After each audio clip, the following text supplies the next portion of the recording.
മലയാളത്തിന്റെ പ്രിയപ്പെട്ട നടന്മാരാണ് കുഞ്ചാക്കോ ബോബനും നീരജ് മാധവനും ഒക്കെ.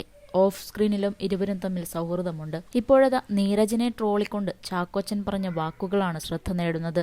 നീരജിന്റെ മകൾ നിലങ്കയുടെ ജന്മദിനാഘോഷത്തിൽ അതിഥിയായി എത്തിയപ്പോഴായിരുന്നു ചാക്കോച്ചന്റെ തഗ് ഡയലോഗ്.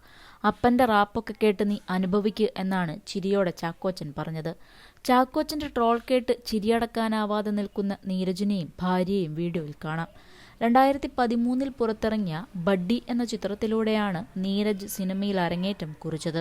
പിന്നീട് ദൃശ്യത്തിലെ മോനിച്ചനാണ് നീരജിനെ ശ്രദ്ധേയനാക്കിയത്.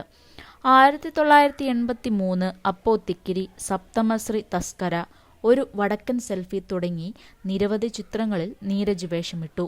പൈപ്പിൻ ചുവട്ടിലെ പ്രണയം എന്ന ചിത്രത്തിലൂടെ നായകനായി. ലവകുശ എന്ന ചിത്രത്തിന്റെ തിരക്കഥ നീരജിൻ്റേതായിരുന്നു. ബോളിവുഡ് വെബ് സീരീസായ ദ ഫാമിലി മാൻ നീരജിന് കൂടുതൽ ആരാധകരെ നേടിക്കൊടുത്തു.